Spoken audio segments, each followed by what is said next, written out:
성부와 성자와 성령 삼위로 계시지만 모든 분들이 동일한 본질의 한 분 하나님이신 삼위일체의 하나님 예수 그리스도의 대속의 공로를 의지하여 당신 앞에 나아가며 당신께서 내려주실 은혜를 믿으며 당신께 영광되며 당신만이 유일하고 참되신 하나님이신 줄 믿고 감사와 찬송과 영광을 올려드립니다. 당신께서 저희를 구원하심은 아들 우리 주 예수 그리스도의 생명 안에 있는 모든 것 그것을 저희에게 주려 하심이오니 저희들이 예수 그리스도의 생명을 받은 자로서 그리스도 안에 있는 모든 것을 갖게 되길 소망하며 그 모든 것이 저희들 안에서 영화로움으로 완전히 열매 맺을 때까지 성령님께 순복하며 조금씩 이뤄가는 기쁨을 누리게 하옵소서. 공허한 고백과 당신을 염두에 두지 않는 당신의 이름을 부르는 것들, 이러한 것들을 깨뜨려 주시고 참된 당신의 이름을 부르는 것과 또 저희 심령을 적시는 참된 결단의 고백으로 당신 앞에 서게 하옵소서. 우리를 구원하신 예수님 이름으로 감사하며 기도드립니다. 아멘. 찬송가 477장 하나님께 찬양 올려드리겠습니다. 하나님이 창조하신 꽃들이 아름다워 들길 따라 핀 꽃들도 하나님을 찬양하네. 맑은 향기를 고운 노래를 온 천지에 날리네. 아버지여 우리 믿음 꽃들처럼 피게 하소서. 하나님이 창조하신 수목이 아름다워 숲속에서 자란 나무 하나님께 감사하네. 고든 가지를 푸른 희망을 하늘 높이 뻗치네. 아버지여 우리 믿음 나무처럼 곧게 하소서. 하나님이 창조하신 강들이 아름다워 돌무덤과 가시밭길 가로질러 흘러가네. 깊은 바다로 넓은 바다로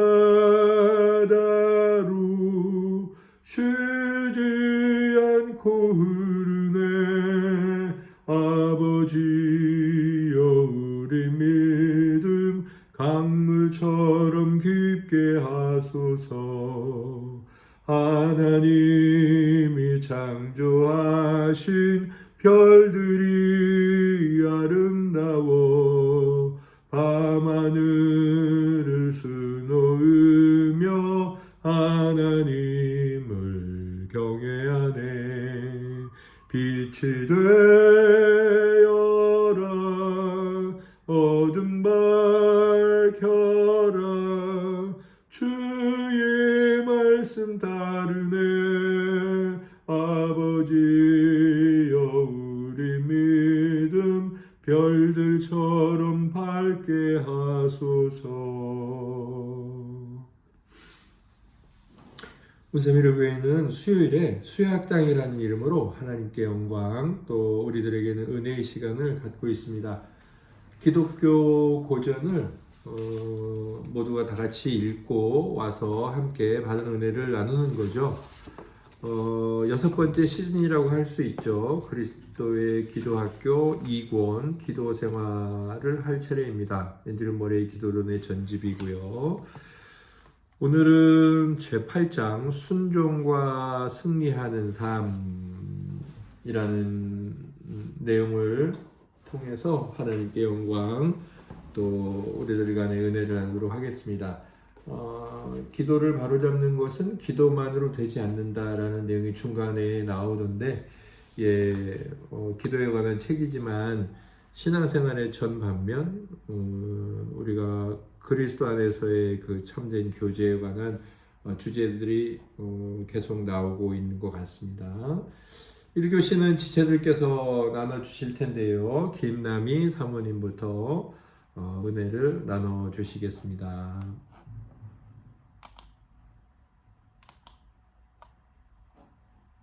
네, 제가 나눌 부분은 먼저 274페이지에 두 번째 문단에 보면 하나님의 자녀는 모두 성령을 받았습니다. 그런데 하나님의 자녀가 최대한 순종하기 위해 분명한 목적에서 받은 바 성령을 사용한다면 하나님께서는 그에게 성령의 능력을 더욱 나타내 보이실 것입니다. 그러나 그가 날마다 불순종을 허락한다면 성령을 구하는 그의 기도가 응답을 받지 못하려는 것은 의심할 여지도 없습니다. 라는 부분하고요. 그 다음에 그 한 장 넘겨서 276장에 거기서도 이제 두 번째 문단을 보니까 그리고 죄사함이 그리스도 안에서 우리에게 확실히 보존된 것과 마찬가지로 새로운 죄의 공격에 대항하는 능력도 우리에게 보존되었다는 것을 믿어야 합니다. 그러면 믿음이 그리스도와 그리스도의 영원한 보호에 달려있다는 교훈을 처음으로 정확하게 배우게 됩니다. 라고 해서 우리에게 이미 죄의 공격에 대항하는 능력 주셨다는 것, 그런 것에 되게 소망으로도 다가갔고 그래서 우리가 주님께 순종할 때 누리게 하는 그 복들 중에서 죄도 처음 믿기 시작할 때뿐이 아니라 오히려 믿음 생활을 할수록 더 죄를 새롭게 깨닫는 것, 또 그리스도께 새롭게 복종하는 것, 이런 이제 그런 기쁨에 대해서도 이야기를 해주셨잖아요. 그래서 282페이지에 마지막에 그 나올 주교가 했던 간증들 중에서 모든 배식을 날마다 주님께 맡겨버리고 깊은 평화를 누릴 수 있습니다. 믿음에 의해 정화된 생각을 받을 수 있습니다. 모든 것에서 하나님의 뜻을 깨닫고 그 뜻을 받되 한숨 지으며 받는 것이 아니라 노래를 부르며 받을 수 있습니다. 비통함과 분노, 화냄과 악한 말을 멀리하며 매일 매 순간을 설 수 있습니다. 이런 그 순종을 통해서 성령께서 이제 내게 새로운 일을 하게 하시는 삶에 대한 그런 소망이 더 와닿았고 또 그래서 282 마지막 부분에 자기 내면이 황폐하다는 것을 알기에 자신에게 소망을 두지 않는 사람, 멸망 중에서도 확신하며 예수님을 의지하는 사람에게는 승리 삶이 확실히 있습니다. 라는 말로 또 은혜를 받았습니다. 집사님 받아주세요. 네, 저는 275페이지에 그리스도의 부활 이후의 모든 삶은 순종에 달려있다는 것을 이보다 더 쉽고 강렬하게 선포할 수 있겠습니까? 순종은 그리스도의 영입니다. 그분은 자기 뜻대로 살지 아니하시고 하나님 뜻대로 사셨습니다. 그리고 철저히 순종하지 않는 사람의 마음은 구하실 수 없습니다. 이 부분이 순종이라는 것이 무엇인지 확실하게 보여주는 증거였던 것 같거든요. 그래서 어떻게 순종해야 될지 예수님처럼 순종하는 그런 것을 그것이 성도의 삶이라고 생각이 들었고 저도 182페이지 제 마지막 부분에서 그 자기 내면이 황폐하다는 것을 알기에 자기의 소망을 두지 않는 사람, 절망 중에도 확신하며 예수님을 의지하는 사람에게는 승리한 삶이 확신이 있습니다. 이런 사람을 순종할 수 있게 그는 주님의 능력을 믿음으로 또 주님의 능력을 순종하며 매일 매 순간 주님만을 의지합니다. 이 부분이 확실히 이렇게 살아야겠다 이런 소망이 생기는 글이었던 것 같습니다. 김성도님 받아볼게요. 네, 저는 276페이지 중간에 믿음은 죄사함을 얻게 해줄 뿐만 아니라 나를 주 예수께 데려다 주어 하나님의 자녀로서 주 예수 안에 거하고 하나님의 순종하는 자녀가 되게 해줍니다. 이 부분이랑 그 바로 밑에 모든 것은 내가 그리스도를 믿는가에 또 그분이 이따금씩이 아니라 항상 충만한 은혜로 내 삶의 힘이 되신다는 것을 믿는가에 달려 있습니다. 그런 믿음은 순종을 가져오고 순종은 나로 하여금 주께 합당하게 행하여 범사에 기쁘시게 하고 모든 선한 일의 열매를 맺게 하시며 그의 영광의 힘을 따라 모든 능력으로 능하게 하시며 기쁨으로 모든 견딤과 오래 참음에 이르게 해줍니다. 이 부분이 기억에 남았는데 오늘 책 읽고 믿음과 순종의 관계에 대해서 한 번 더 깨닫게 됐던 것 같고 저에게도 더 굳건한 믿음을 허락해 주시기를 간구하게 됐던 그런 책 내용이었습니다.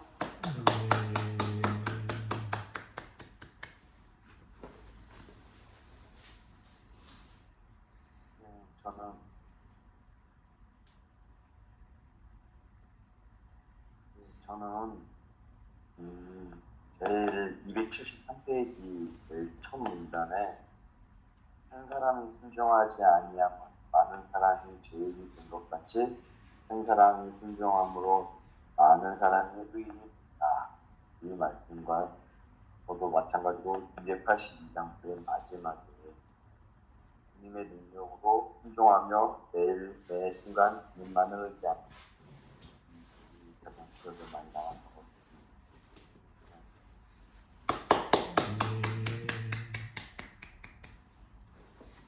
저는 그 278쪽 맨 위에 그 성경 말씀 인용한 부분을 읽어보면요. 항상 우리를 그리스도 안에서 있게 하시는 하나님께 감사하노라. 이 모든 일에 우리를 사랑하시는 이로 말미암아 우리가 넉넉히 힘이니라.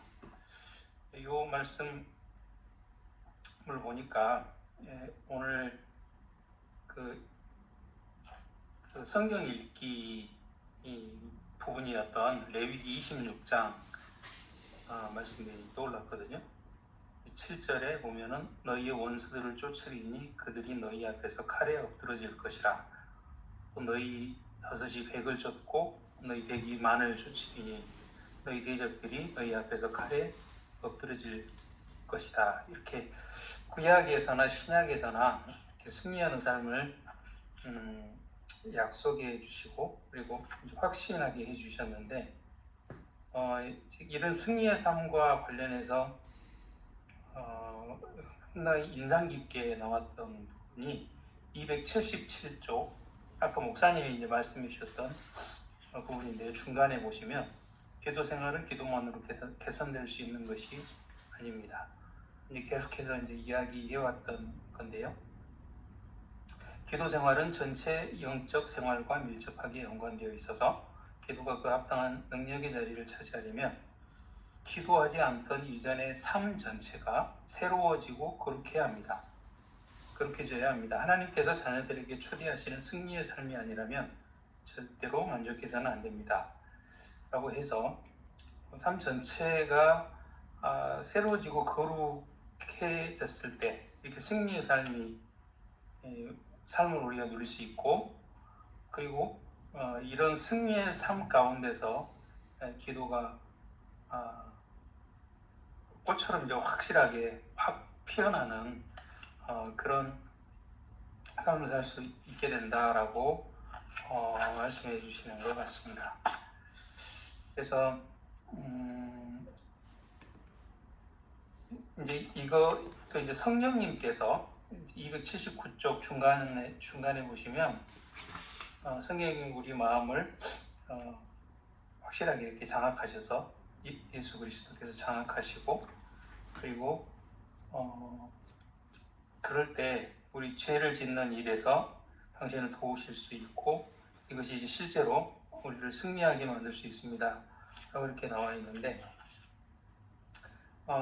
이런 승리의 삶을 사는 것이 우리 모든 삶에서 우리가 깨어서 하나님께 믿음으로 그리고 우리 순종으로 그렇게 열려 있을 때 주어지는 삶이고 이 가운데서 기도해야 되겠다라는 그런 소망을 갖게 하는 그런 말씀이었습니다. 감사합니다.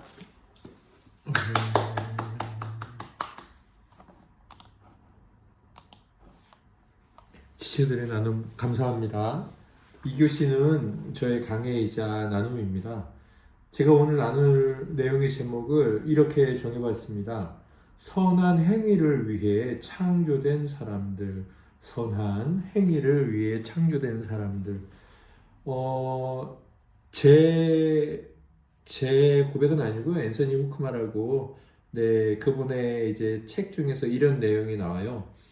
우리는 은혜로 구원받았고 그 구원은 우리를 선한 행위를 위해 창조된 사람들로 변화시킨다. 이제 이 부분이 나오거든요. 오늘 이제 순종과 구원 내지는 이제 순종과 어떤 믿음과 관련해서 좋은 적용 같아서 이분께서 또 이런 말씀도 하셨어요. 신자가 순종하는 것은 율법적 의무가 아니라 복음적 응답이다. 너무 합당한 말씀이죠. 신자가 된 다음에 하는 하나님의 말씀에 대한 순종은 율법을 행해야 되는 의무가 아니라는 거예요. 이미 이제 우리는 은혜로 구원을 받았잖아요. 우리에게는 의무가 아니라 그건 복음적 응답이라는 거죠. 너무 기쁘고 감사한 복음에 대한 감사의 응답 이라는 거죠. 그렇지만 아무튼 중요한 것은 믿음과 순종은 이제 불가분의 관계에 있다. 이분이 이렇게 이야기를 하셨는데 저는 이 부분에서 선한 행위를 위해 창조된 사람들, 제가 말씀드렸던 오늘 제목에 그걸 좀 자세히 살펴보면 선한 행위를 위해 창조, 이건 뭐냐? 구원이죠. 선한 행위를 위해 창조, 새롭게 창조된 거예요. 하나님 안에서 우리가. 그러면 창조된 것은 구원이고 그런 구원의 목적을 위한 사람들을 뭐라고 할 수 있냐? 신자들이라고 할 수 있겠죠. 오늘 8장의 내용을 보면 앞부분은 순종하는 삶, 성령님과 순종하는 삶, 그다음 뒤에는 승리하는 삶인데 내용을 간단히 보면 죄의 반대편에 순종이 있다. 그래서 순종이 무엇인지를 말씀을 하고 또 순종과 관련한 우리의 모습이 어떤지 또 순종의 필요성, 그리스도와 관련해서 또 순종이 가능한지 쭉 말씀하시는데 순종이 가능하냐? 가능하다. 그러면서 무엇이 순종을 가능하게 하느냐는 믿음이다. 이렇게 말하면서 그리스도께서 우리를 구원하셨다는 것을 믿는다면 죄에 대해서도 승리하게 해주실 것을 믿어야 된다. 그때 우리는 비로소 순종할 수 있다. 그래서 우리가 자꾸 불순종하는 이유는 우리 자신의 노력만 의지하려고 하는 것. 이 순종과 관련된 마지막 부분에서 결국 믿음으로 하려고 할 때 우리는 순종을 경험하게 될 것이다. 그래서 그리스도께서 나를 구원하셨으며 그분 안에 나를 위한 모든 것이 있다. 참고 기다리고 그분을 바라보며 앙망할 때 그때 비로소 우리가 살아가는 삶이 순종이 될 것이고 그리고 그때 그런 순종은 우리를 하여금 더욱 이 성령께서 우리 안에 거하게 하실 것이다. 그리고 나서 이제 두 번째 다루는 주제는 승리의 삶이죠. 승리의 삶은 첫째 죄를 깨달아야 되고, 두 번째 그리스도께 새롭게 복종해야 하고, 세 번째 인내하며 복종할 수 있게 해준 능력에 대해 믿어야 한다. 여기 이제 두 번째, 세 번째 주제가 첫 번째 이제 순종과 관련한 내용이 아닐까. 물론 이제 죄를 새롭게 깨닫는다. 이것도 첫 번째 순종을 도입을 하면서 죄의 반대는 순종이다. 이렇게 말할 때 살짝 언급하고 지나가죠. 그러면서 이 어떤 8장 전체 순종과 승리하는 삶 전체의 내용을 오늘 많은 대부분의 성도님께서 282페이지 마지막 나눠주셨는데, 자기 내면이 황폐하다는 것을 알기에 자신에게 소망을 두지 않는 사람, 절망 중에서도 확신하며 예수님을 의지하는 사람에게는 승리의 삶이 확실히 있다. 이런 사람은 순종할 수 있게 준 주님의 능력을 믿는 믿음으로 또 주님의 능력으로 순종하며 매일 매순간 주님만을 의지한다. 그랬습니다. 저는 오늘 이제 이 내용을 보면서 일단은 내가 어떤 상태인가를 아는 것이 참 중요하구나 싶었습니다. 너무 절망적인 상태구나. 뭐 요한 사도께서도 말씀을 하셨죠. 죄 없다고 하는 사람은 거짓말하는 것이다. 내가 정말 황폐한 존재구나. 뭐 바울도 오라 공고한 자라 고백했잖아요.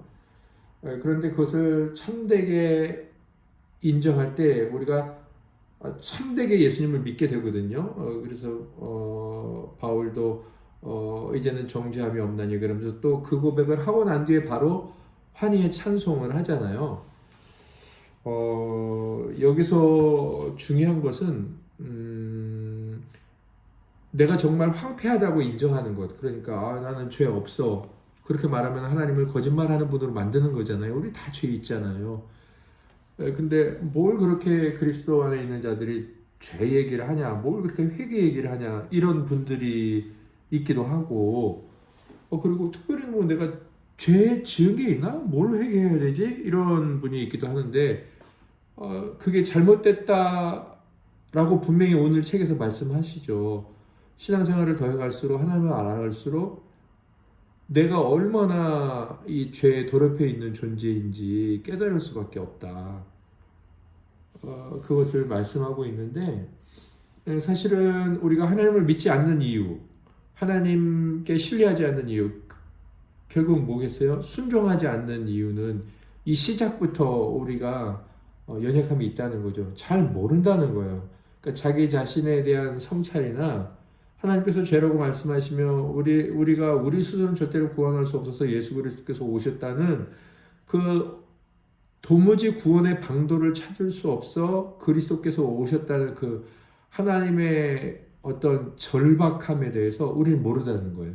사실 그 하나님의 절박함, 어디로부터 구원자를 찾을 수 없다는, 문제를 해결할 수 없다는 절박함은 사실 우리 자신에게서 경험해야 될 일이거든요.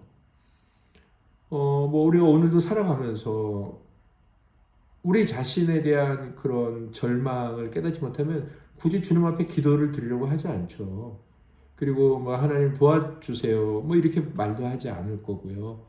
그리고 하나님을 믿는 믿음이 종교 행위로 점점 굳어지죠. 생동감이 없어지고. 그래서 내 내면이 황폐하다는 것. 바울이 그렇게 복음도 전하고 얼마나 자신감이 충만하고 당당했던 분인데 자기를 공고한 자라고 그렇게 한탄을 하겠어요. 왜 이렇게 내 안에 두 가지 법이 있냐. 그 죄 때문에, 죄성 때문에 고민하고 괴로워하는. 바울 사도께서 그러셨다면 우리는 더 말할 나위 없는 거죠. 그래서 제가 오늘 나누고 싶은 건 이제 이거 한 가지예요. 우리가 하나님 앞에서 너무 절망적인 상태라는 것. 네. 그것을, 사실은 이제 깊이 인식하고 인정해야 되죠. 정말 깊이 인식할 때 우리는 인정할 수 있는데, 인정 안 할 수도 있거든요. 인식한다고 해도. 그래서 인식하고 인정하는 거예요. 그리고 사실 이제 우리에게는 그것을 해결할 방도에 대한 어떤 기초적 지식이 주어졌잖아요. 성령께로부터. 그리고 성령께서 우리로 하여금 그 지식을 주신 분, 그 빛으로 나아가게끔 우리에게 감동하시죠. 그래서 저는 왜 하나님을 믿지 않을까? 믿음이라는 건 교회 안 나온다는 걸 말하는 게 아닙니다. 정말 하나님에 대한 전적인 신뢰인 거죠. 그리고 결국은 뭐 그건 이제 순종으로 나타나니까 왜 우리가 순종 안 할까 했을 때 사실은 이 첫 과정 우리가 굉장히 절망적인 상태라는 거, 이 인식이 없으면 굳이 하나님을 찾지 않죠. 뭐 목마르다고 생각하지 않는데 물을 찾겠습니까? 하나님도 우리에게 목마른 자들아 오라 그렇게 부르시잖아요. 이 자격을 알아야지 나갈 거 아닙니까? 그래서 우리 내면이 참 황폐하다는 것, 이런 의미에서 성령의 은혜 아래 자기 하루의 삶의 죄성을 이렇게 조명해 보는 것이 참 중요해요. 거기서 회개 기도가 나오고 그 회개 기도가 우리 기도의 시작이 되어야 하잖아요. 그리스도를 의지하는. 그래서 성령의 은혜 아래서 자기의 죄성을 조명해 보는 것. 죄성이란 뭐겠어요? 하나님의 뜻에서 어긋난 건데 구체적으로 좀 세부적으로 또 살펴보자면 여기 뭐 여러 가지 것들이 이제 나오잖아요. 뭐 그 마울이라는 그 주교, 예, 그래서 뭐 비통함, 분노, 화냄, 악한 말, 뭐 제가 이번 주에도 셀 나눔 모임 나눌 때 성령께서 사그라드는 제일 중요하고 큰 건 다툼이다, 갈등이다 그랬는데 우리가 우리 자신에 대한 성령의 은혜 아래서의 이 죄성에 대한 조명들을 잘 하고 건강하게 우리 자신에 대해 절망하고 하나님께로 이렇게 성령의 은혜로 그분을 앙망하고 그분께 기대는 이 좋은 영혼의 건강을 위한 순환이 우리에게 있기를 소망합니다. 그때 이제 아까 제가 말씀드렸던 그런 고백을 하겠죠. 그렇구나. 나에게 순종이란 율법적 의무가 아니라 복음적 응답이다. 그렇구나. 나는 선한 행위를 위해 그리스도 안에서 새롭게 창조됐어. 내 목적은 그거야. 이제 이런 고백을 하게 되겠죠. 혹시 지체들께서 나누실 것이 있다면 김남희 사모님부터 한 번 더 돌아가시면서 나누도록 하시겠습니다. 모든 것의 시작인 나의 죄를 새로 깨닫는 것, 나의 비참함을 깨닫고 하나님께 더 친밀히 가는 것, 그런 신앙생활을 계속하기 원합니다.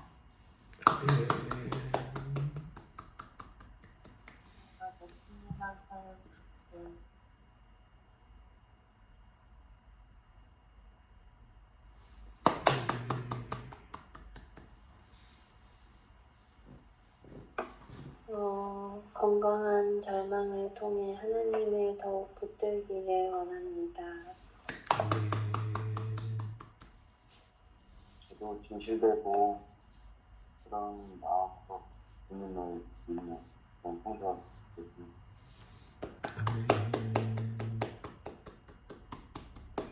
감사합니다. 아멘.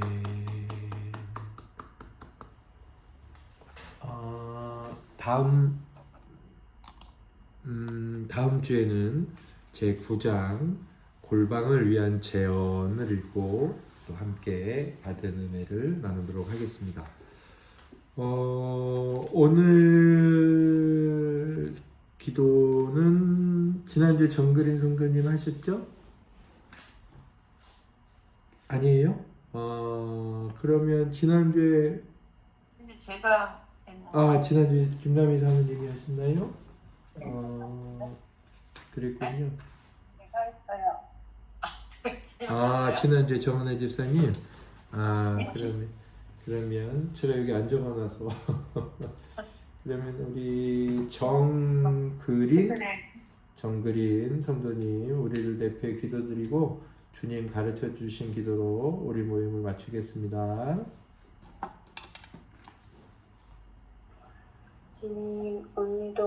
우리가 이렇게 바쁜 한 주 가운데 함께 모여서 하나님을 더욱 알고 또 은혜를 받게 해주시니 감사합니다.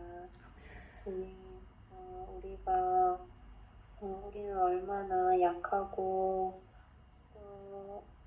얼마나 죄에 있어서 연약한 자인지 우리의 죄성을 깨닫게 하시고 또 그런 일들을 통해서 우리가 하나님을 더욱 의지하고 하나님을 더욱 붙들 수 있게 해주세요. 아멘. 우리에게 더욱 굳건한 믿음과 순종함을 허락하여 주세요. 예수님의 이름으로 기도드렸습니다. 아멘. 하늘에 계신 우리 아버지, 아버지의 이름을 거룩하게 하시며 아버지의 나라가 오게 하시며 아버지의 뜻이 하늘에서와 같이 땅에서도 이루어지게 하소서. 오늘 우리에게 일용할 양식을 주시고 우리가 우리에게 잘못한 사람을 용서하여 준 것 같이 우리 죄를 용서하여 주시고 우리를 시험에 빠지지 않게 하시고 악에서 구하소서. 나라와 권능과 영광이 영원히 아버지의 것입니다. 아멘. 아멘. 건강히 평안히 은혜 가운데 잘 지내시다가 주일에 뵙도록 하겠습니다. 네, 사랑합니다. 수고하셨습니다. 네. 건강하시고요.